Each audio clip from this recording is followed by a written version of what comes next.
Not long ago, my friend Brian quit his corporate job working as a technical writer for a Fortune 500 company in order to do something new. On his last day, everyone in the office expressed a mix of envy and surprise.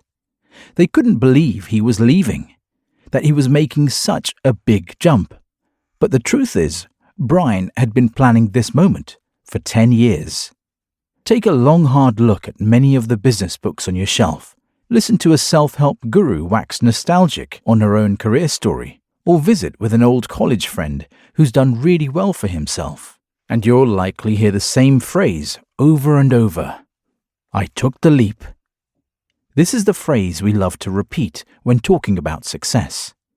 It's a tale of risk and reward, one we hear constantly from the mouths of wealthy entrepreneurs, big-name movie stars, and successful artists. But it's a lie. On a podcast, I was recently asked about how I became a full-time writer. The host wanted to know what my big break was. There wasn't one, I said. No big thing, just a bunch of small things coming together. For the longest time, this embarrassed me. I had no Jerry Maguire moment, no dramatic declaration to the world that changed everything. But once I started looking more honestly at success, I realized how the slow and steady strategy might be more normal than we realize. In 1975, Bill Gates founded Microsoft, but it wasn't until 6 years later that he landed a contract with IBM. Then, it took another 5 years after that for the company to go public, making Gates a multi-millionaire, resulting in his so-called overnight success. For Steve Jobs, it took even longer. With Steve Wozniak, he started Apple Computer in 1976, but didn't make a splash until 1984 with the release of the Macintosh. Then, there was his eventual ousting and comeback, all before his business became the global giant it is today. Finally, another well-known tech story, just for good measure. Google founders Larry Page and Sergey Brin found success slow in coming too. They started the company in 1996, and it wasn't until 8 years later that their search engine shot past their competitors, leading Google to its IPO with a market capitalization of $23 billion. This is consistent with what researcher K. Anders Ericsson calls his theory of deliberate practice, and the 10,000-hour rule Malcolm Gladwell subsequently popularized. In his research, Ericsson argued that for someone to become an expert in their field, they need at least 10,000 hours of practice. In other words, before you quit your job or you make your next career transition, take your time building the skills you'll need to do that job well.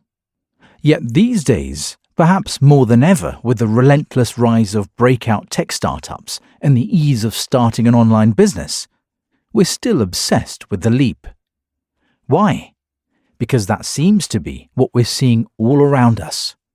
We assume great careers happen because one extraordinary person makes a big bet that pays off. That's rarely how things work out. Dr. Robert Maurer, author of One Small Step Can Change Your Life, argues that we love the idea of the big change, even to our own detriment. But this isn't the way most innovation happens. One reason is that our brains are hardwired to reject big changes.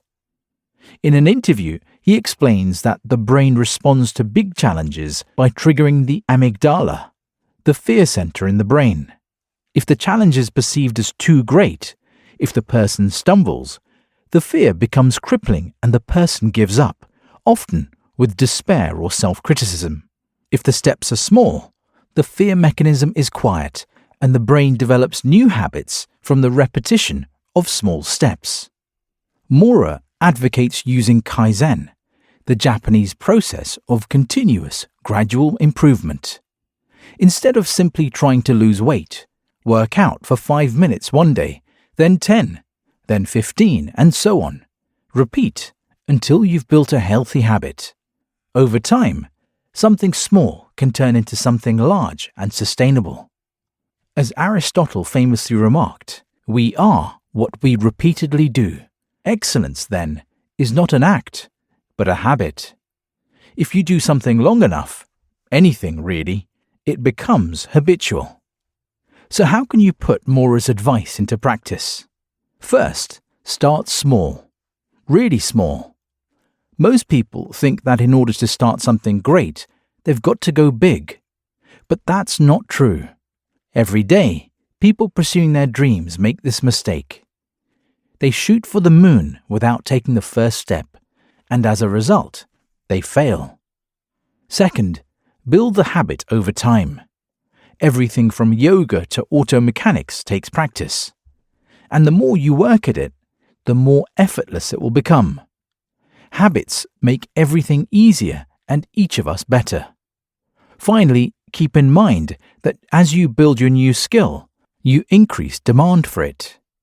And eventually what you have is not a precarious leap, but a steady bridge that you've slowly, deliberately constructed over time. No, it probably won't make for a good Hollywood story, but it's much more likely to last.